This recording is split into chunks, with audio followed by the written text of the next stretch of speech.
সকলোকে অন্তৰৰ নিৰ্ভীত কোণৰ পৰা এই মুহূৰ্তত ধন্যবাদ জ্ঞাপন কৰিছোঁ আৰু মোৰ ধন্যবাদৰ আচলতে ভাষা নাই।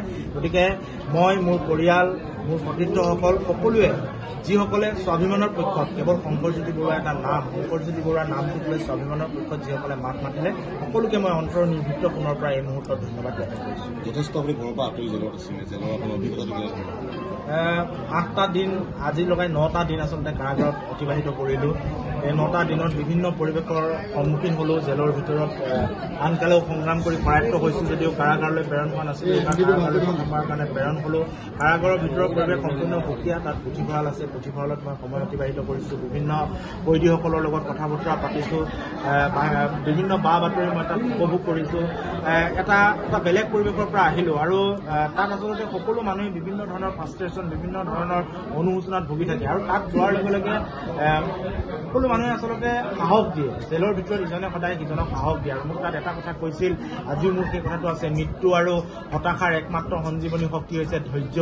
এগৰাকী কয়দীয়ে মোক কৈছিল, যিগৰাকীয়ে প্ৰায় 15 পৰা 27 বছৰমান জেল খাটি আছে। গতিকে সেই ধৈৰ্য নামৰ যিটো বস্তু, সেই ধৈৰ্যটোক লৈ মই 8টা দিন পাৰ কৰিলোঁ।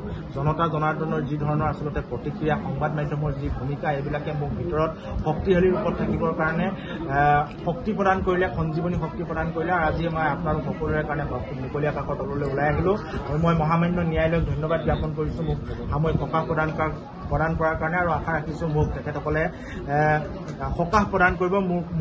মোৰ পক্ষত আচলতে ন্যায় ব্যৱস্থাই পক্ষ ল'ব বুলি মই আশা ৰাখিছোঁ। মই আপোনাক সুধিম যে মা যথেষ্ট সাহসী, মাহঁতে কালি কথা বতৰা পাতিছিল, আপুনি থানালৈ গৈছিল, আপুনি আপোনাক কোচৰ কাৰণে মাতিছিল, মায়ে আপোনালে ভাত খাবলৈ ৰৈ আছিল, আপুনি গৈ নাহিল।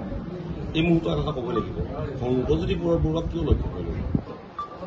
আচলতে চাওক, মূল কথাটো হ'ল যে সেইদিনা মোৰ ছাতি ধৰা শক্তিৰ দেউতাক ঢুকাইছে আৰু যিদিনাখন ডিপুত সংঘটিত হৈছিল ঘটনাটো, সেইদিনাখন মই ব্ৰহ্মপুত্ৰ হস্পিটেলত আছোঁ গোটেই দিনটো আৰু মই বিয়লি ভাগত আহি উপস্থিত হৈছোঁ। তেতিয়া ডিপুত এখন কাজিয়া হৈ আছে, চিনাকি মোৰ কাৰণে মই কাজিয়াখন এৰুৱাই দিছোঁ। তাৰপিছত এজাহাৰত মোৰ নাম নাই দিয়া বুলিও মই তাত জানিব পাৰিলোঁ। পাছদিনাখন মোক এগৰাকী দিগন্ত বিশ্বাস নামৰ এগৰাকী আৰক্ষী বিষয়াই মোক ফোনযোগে মাতিলে আৰু যি মুহূৰ্তত মোৰ শক্তিৰ দেউতাক মৃত্যু হৈছে, মই অন্ত্যেষ্টিক্ৰিয়াত উপস্থিত আছোঁ চাবুৱাত। আৰু আৰক্ষী বিষয়াগৰাকীয়ে ফোন কৰাৰ লগে লগে মই চাবুৱাৰ পৰা দুলীয়াজানলৈ আহি উপস্থিত হ'লোঁ 9-10 মান বজাত আৰু মোক ক'লে যে যোৱাকালি ঘটনাটোৰ সন্দৰ্ভত এটা ষ্টেটমেণ্ট দিব লাগে আৰু মই ষ্টেটমেণ্টটো তেখেতক প্ৰদান কৰিলোঁ। তাৰপিছত তেখেতসকলে জনালে যে আপুনি এটা ফেচবুকত পোষ্ট দিছিল, পোষ্টটো আপোনালোকে সকলোৱে জানে, মই কি পোষ্ট দিছিলোঁ আৰু পোষ্টটো এতিয়া মই বিতংভাৱে দাঙি ধৰিব বিচৰা নাই, কাৰণ ন্যায়ালয়ে বহু প্ৰতিবন্ধকতা দিছে। গতিকে সেইবিলাক মানি চলাটো মোৰ দায়িত্ব, এইবিলাক মই মানি চলিব লাগিব। আৰু সেই ফেচবুক পোষ্টটোৰ সন্দৰ্ভত মোক সোধ-পোছ কৰা হ'ব বুলি মোক দুলীয়াজানৰ পৰা ডিব্ৰুগড়লৈ লৈ যোৱা হ'ল। সদৰ থানাত ৰাতিটো ৰখাৰ পিছত পাছদিনা 11 বজাত মোক জনোৱা হ'ল যে সেই ফেচবুক পোষ্টটোৰ সন্দৰ্ভত 11টা ধাৰাত মোক গ্ৰেপ্তাৰ কৰা হৈছে। গ্ৰেপ্তাৰ পৰৱানা মোক জাৰি কৰা হ'ল, নটিচ দিয়া হ'ল আৰু মোক হেণ্ডকাফ লগাই আদালতলৈ লৈ যোৱা হ'ল।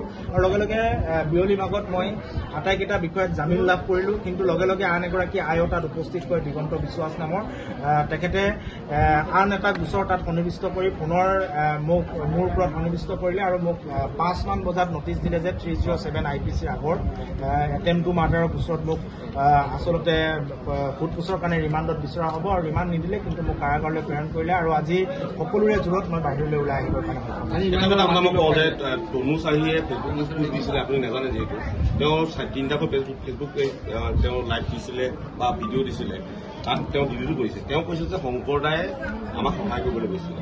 আৰু এগৰাকী মহিলা তাত আছিল, মুস্কান সিঙে কৈছে যে শংকৰ দা তাত জড়িত নহয়। আৰু আপোনাৰ আৰু তাত সেই ঠাইত উপস্থিত থকা যিজন আজি বৰ্তমান আদালতলৈ